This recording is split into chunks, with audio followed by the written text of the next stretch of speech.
Hi everyone.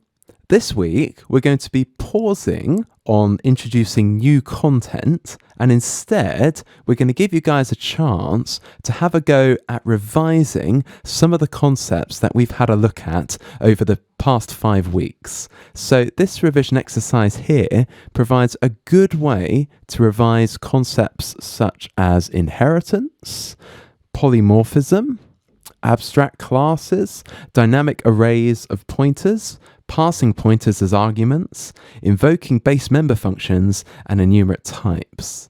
And before we get into this video, I'd actually advise you to pause it here, because I think it'd be much better if you guys have a go at trying to solve this exercise for yourself.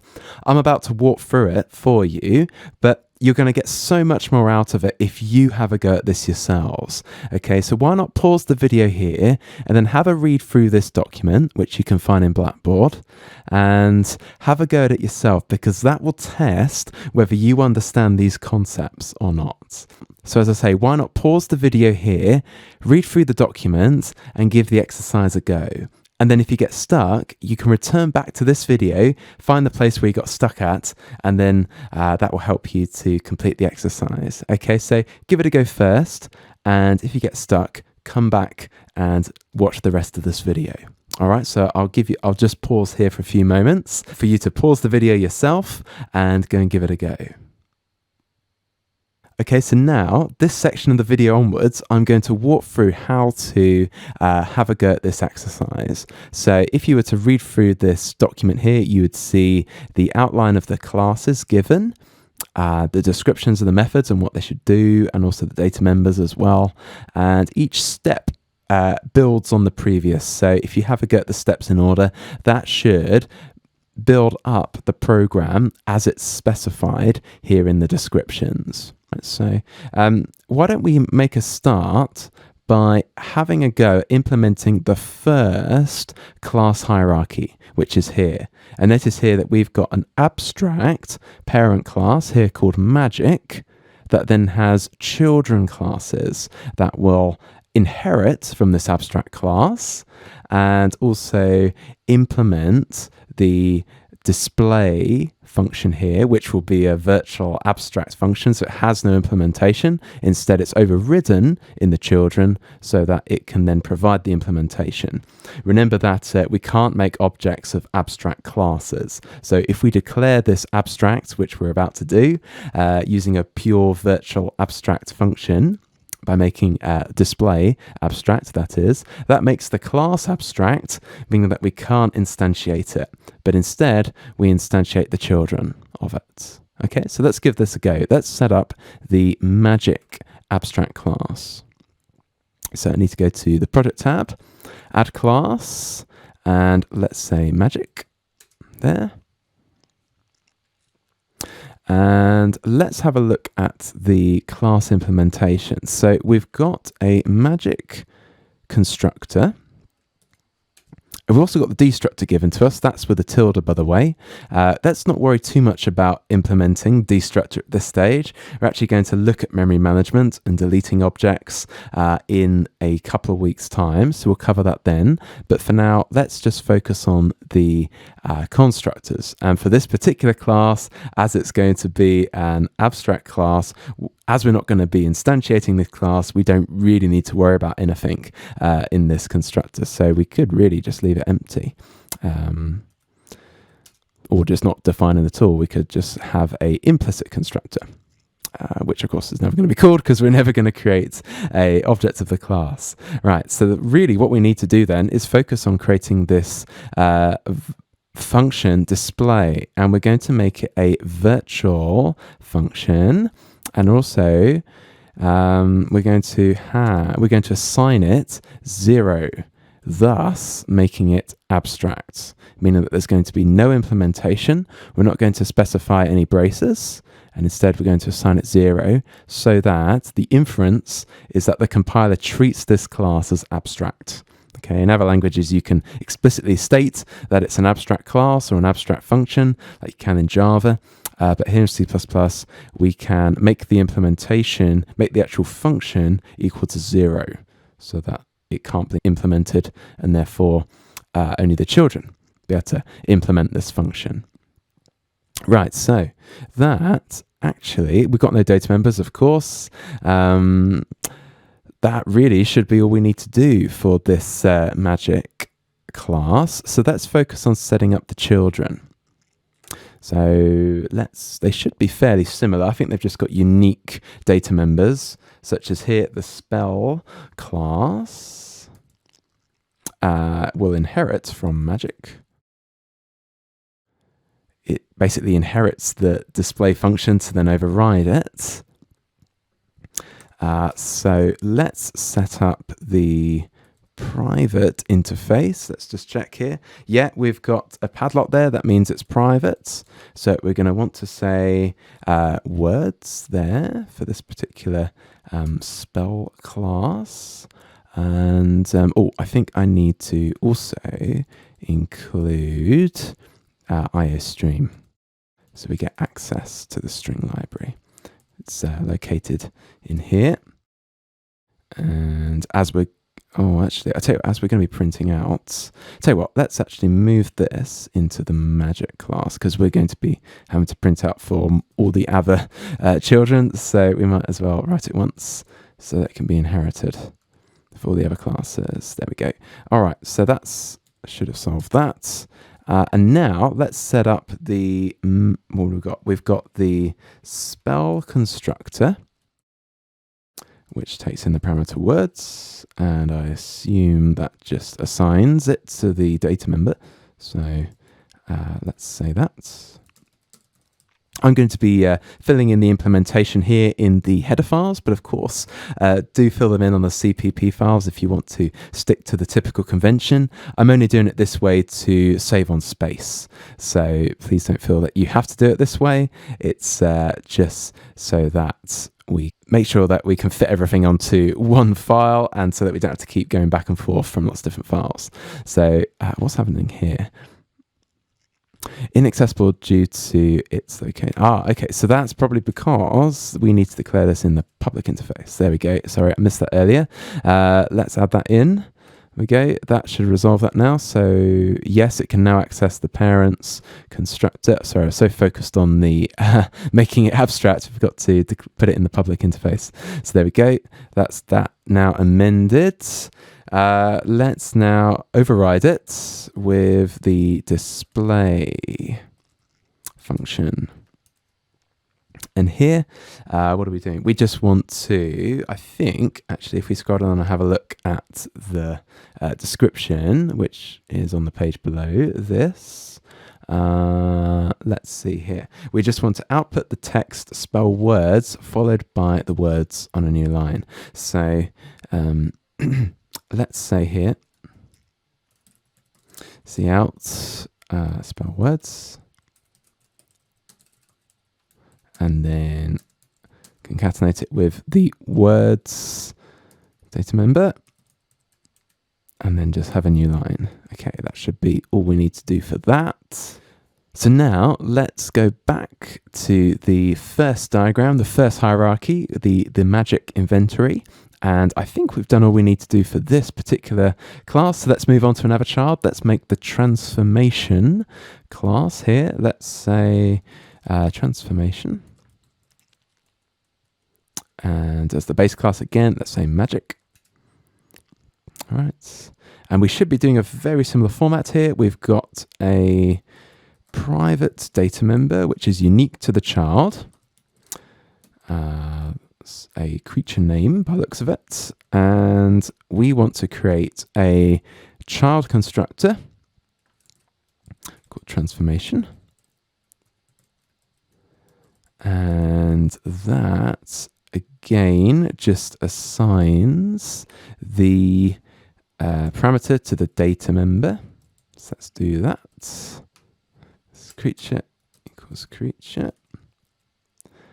And what else have we got? We've got the display function again. So yes, we're going to override that virtual function. And I presume we've got a similar process here where we just want to output something related to transformation. Transformation creature followed by the actual variable. Yeah, so same again. It's going to be here. It's going to be transformation creature, and followed by the concatenation with the creature itself. Yeah, okay, great. And I think that's all there. Yeah. So let's go back to the first diagram again, and the final child to implement is the potion class. So let's build that.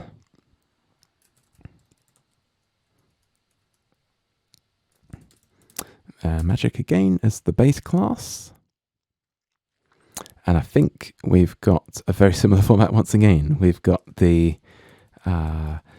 dose this time, the amount of potion that's going to be administered, and we want a constructor, child constructor, which of course will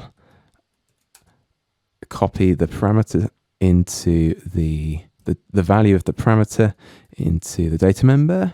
So we're going to say this dose has the value of the parameter, and then again we want to override the display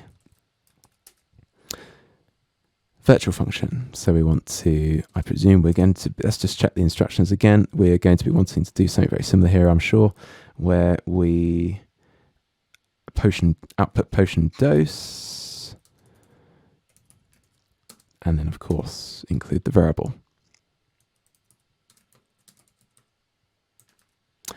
Okay, great. That should be that first class hierarchy implemented. Let's just do a quick compile, check that we've got everything as it should be, see if we can build it correctly. No issues so far, I don't think. So I think we're good. All right, so that seems to have compiled okay. So now let's go on and have a look at the second class hierarchy, which is we've got to set up a brand new set of classes which refer to the wizard. So the wizard has this magic inventory, so it can have one of these, and the wizard also will have different elements and different spell words that they can cast. Right, so let's set up the wizard class, which is the parent of this new hierarchy. So let's say wizard there. This is a little bit more involved, this class. We've got more data members and more things to assign. So let's set this up. This is going to be in the private interface. So let's say int knowledge. Let's say int magic count, which is actually going to refer to the next data member we've got here, which is a pointer to a pointer to magic, and it's a magic inventory, as we just said. So this is the dynamic array, the dynamically assigned array. So we actually need to include the reference to magic.h so that we can create an array of it. And this magic count we're going to see in the constructor will be the size of the array that's passed in at runtime. So it depends on how many elements of how many wizards we have essentially, and how many items that they have within this magic inventory is decided at runtime, so that that's then passed into the constructor, which we're getting to, and that will be assigned then. So we need to set up a pointer ready for that dynamically sized array. So let's keep going here. String name. Oh, and as this is a fresh class, yeah, we can get access to, oh yeah, because through magic, haha, of course, because we're inheriting magic, so that also has the IO stream and using namespace, so we can get access to that there. That's good. And then finally, int skill. All right, so those are our different data members. Let's now tackle the constructor, which is going to take a lot of parameters. So let's set up the constructor. All right, we're going to want to pass in string name, int knowledge, int skill, int max magic as well. Yeah, and yeah, we're going to want to assign these to the data members. So let's do that.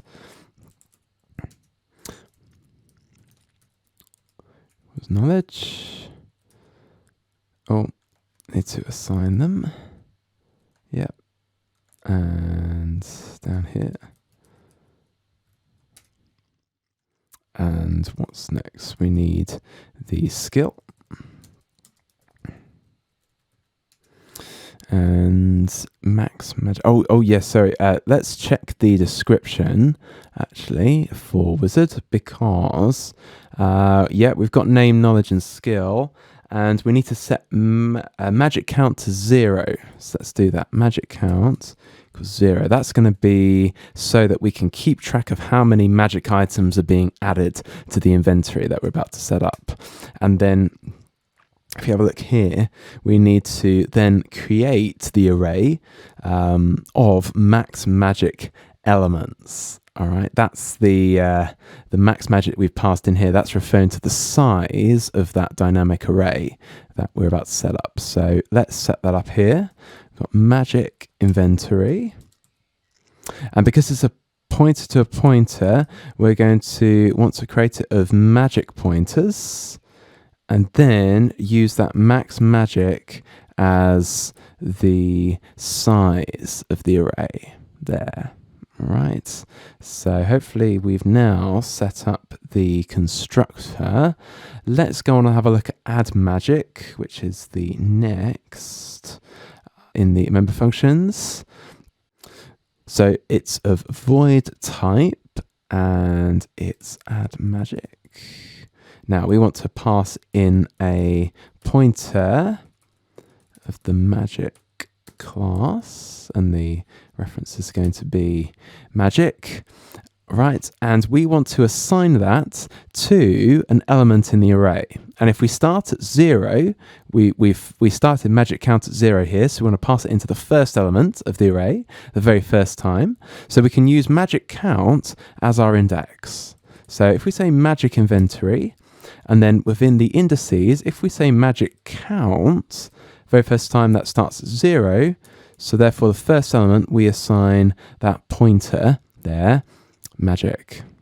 Great. And then what we want to do is we want to then increase magic count so that the next time it's set up to go to the next element. So if we start at 0, we assign the pointer being passed in to the 0th element, and then we increase to 1 so that the next magic pointer goes into the 1th element, the second element in the total running order. All right, so that's how we've got things set up here for that.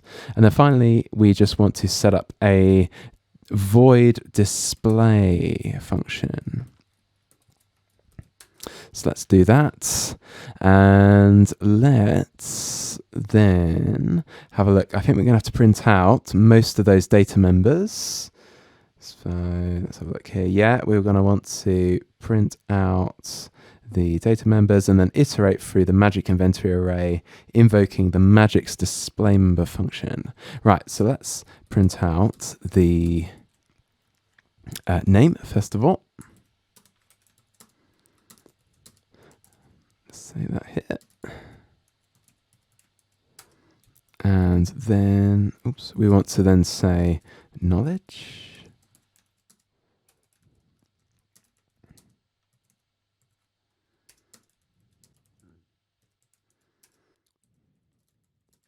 And then we want skill.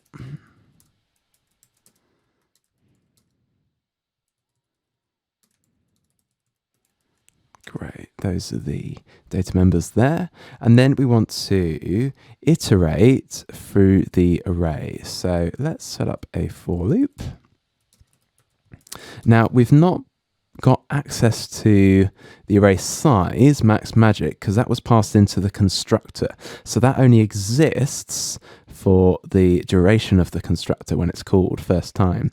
So we don't have access to it as a data member. But what we do have access to is magic count, which keeps a running total, remember, as we add items to the array. So let's repeat whilst less than magic counts. Oh, there we go.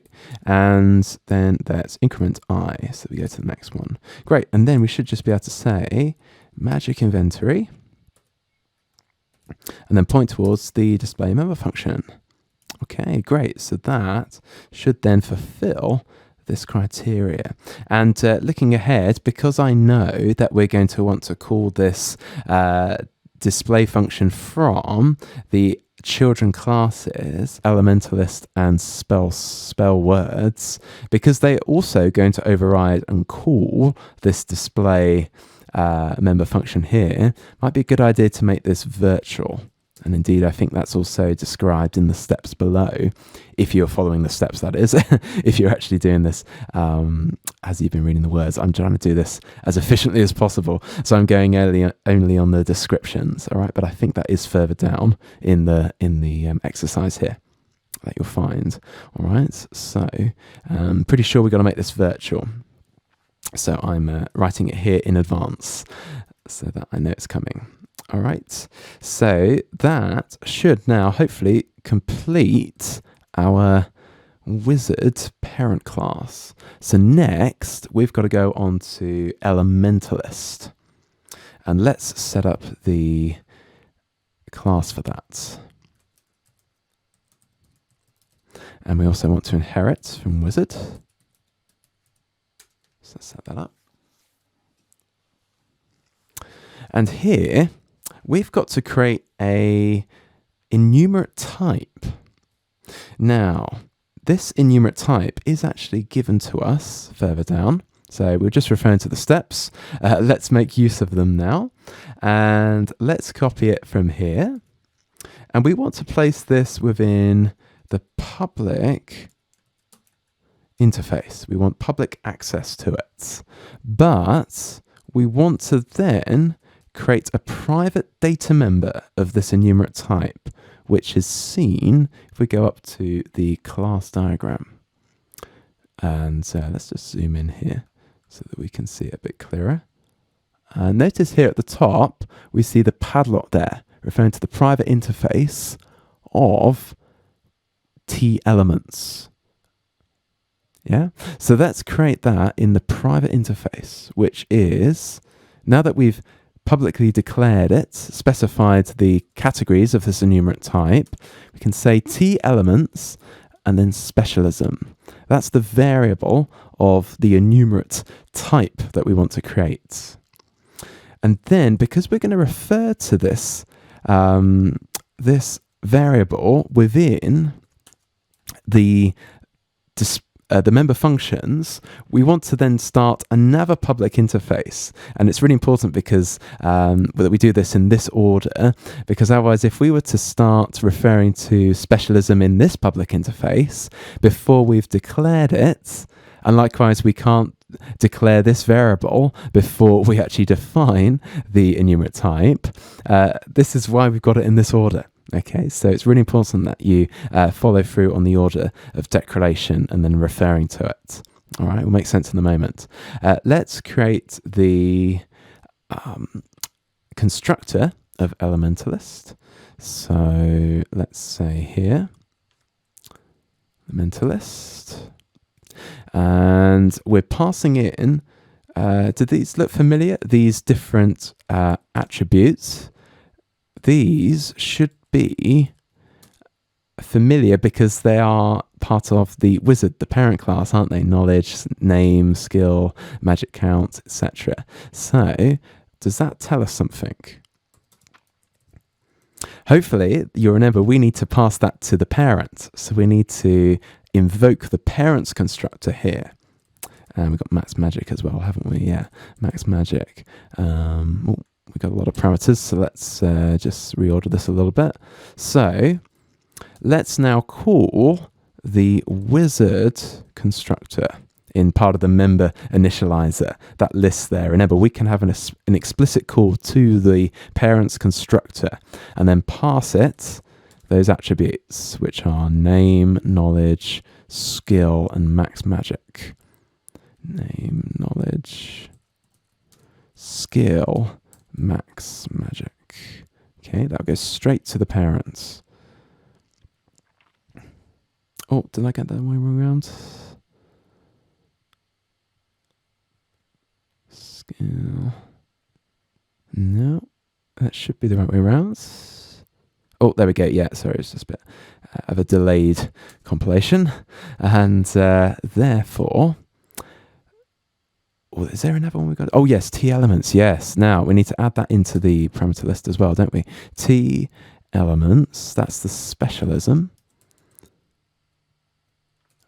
Check I spell that correctly.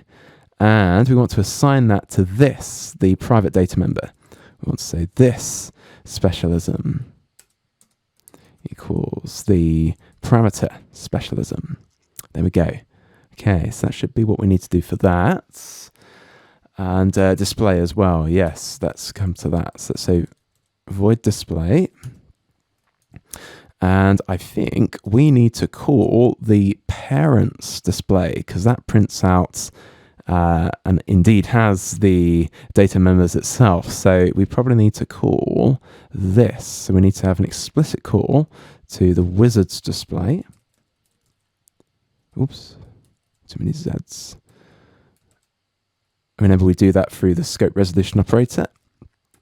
So call the display on the wizard, and then let's just check the description here. I think we need to print out the specialism, don't we? Yes, there we go. Invoke the wizard's display member function, and then use a switch statement that outputs one of the following. Ah, yes, because these are the categories: earth, wind, fire, and water. So we want to output the string equivalents of those types. So we've called the wizard's display. And then we want to output the specialism. So let's just say, and here we go. We get to test our switch statement memory. Let's see if we can get this right. So we want to test the specialism values. And we set up a series of cases. So for the case of earth, we then want to output earth. Let's also end the line here as well. And remember, we also want to break as well, because that will prevent falling through and running all the other cases. And we had a look at this in the presentation. Let's now copy that and then modify it for the other categories. Oh, I better have a space there as well. Wind, and let's keep going. And we've got fire next. And then one more for water.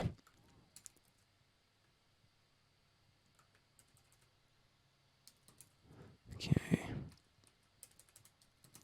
There we go. And we might also want to create a default case in case it isn't any of those. So remember, default's the equivalent of else. And that's where we can that's just outputs that it's undefined. And finish the line. Okay. Let's just check we've got everything. I think we're good. Yeah, great. Okay, so I think we've got everything for that. Let's now move on to the final class, which is SpellsWords. And I think that's going to do a very similar process where it calls the parent and the parent's display. So let's add this in. SpellsWords. And it's also going to inherit from wizard.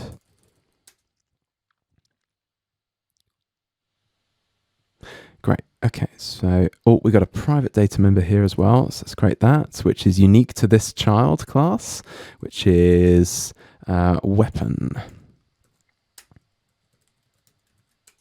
And then we want to create a constructor, SpellsWords. And again, we're going to be passing these to the parents constructor. Int skill, int max magic. And then, we've got the final unique attribute being passed in, which is weapon. Yeah, so let's call Sorry, I'm running out of space here again. Let's hopefully have more space when you have this full screen. Let's now call the parents constructor in the member initializer list, and we can pass in name, knowledge, skill, and max magic. Here we go, and then hopefully that will correct itself in a moment.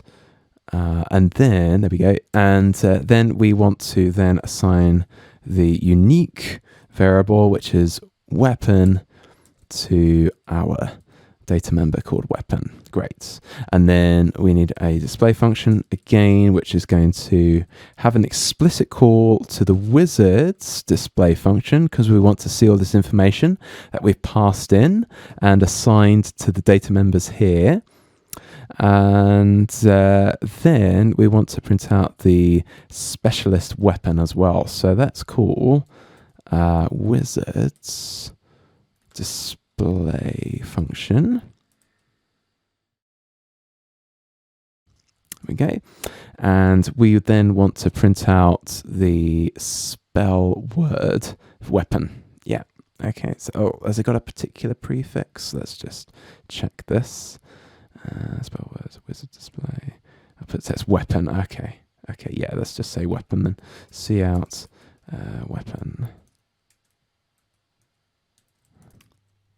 There, and then that's referred to the data member, and then that's just end the line. Okay, so let's just build to check this is still running okay.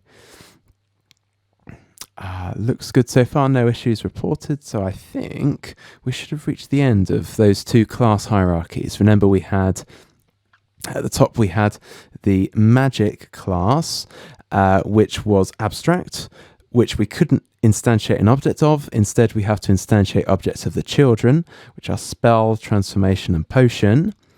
And then we've just finished setting up the wizard hierarchy, which has wizard as the general class there, and then specialized children, specialized wizards, if you like, different categories of wizard, which are the Elementalist and the SpellsWords.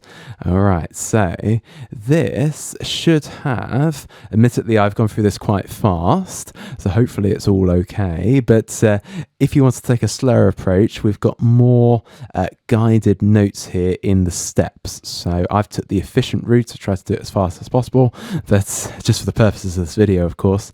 But if you want to take it more slowly, do follow through with the written out steps, and that should get you to where we now hopefully have got to ourselves, which is step 8. Right, so let's put this to the test then. Let's see if we can now create objects of the wizard and then add potions to them and add other magic elements to them. So let's go to the main file now. And I'm also going to need to include all these libraries. I need access to them. So I need to include all the children, definitely. So let's do the magic hierarchy first. So let's have the potion. Let's have the spell. Let's have the transformation. Okay, I think that's them. Yeah, the 3 children there. And then let's create the, or include the wizard hierarchy. Wizard.h, Elementalist, and SpellsWords. There we go. Great, so there we go. We've got the relevant files included now.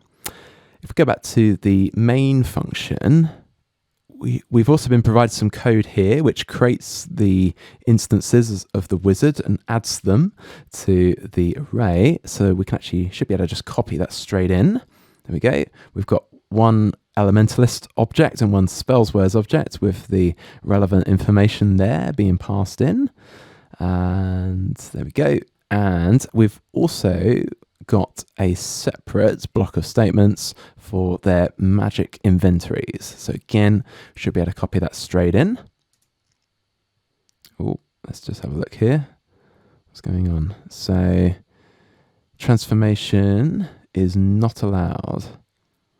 Oh, did we not have a override for transformation? Let's just check that. Oh, we've got one here. So what's happening? Transformation creature. Oh, I misspelt it. I do apologise. There we go. Sorry about that. My typo. That's why it didn't like it. There we go. It should be correct now. Sorry about that. Typo. Do check the spellings as you go. And then finally, we want to just print them out. Yes, so these last two steps here, let's just copy these in. And then we just iterate through the wizard's array, which is created here, and then just display, and that triggers then the displays of all the different potions. So should we give it a go? Moment of truth. Let's see if it's been coded correctly and gives us the information we need, which is here.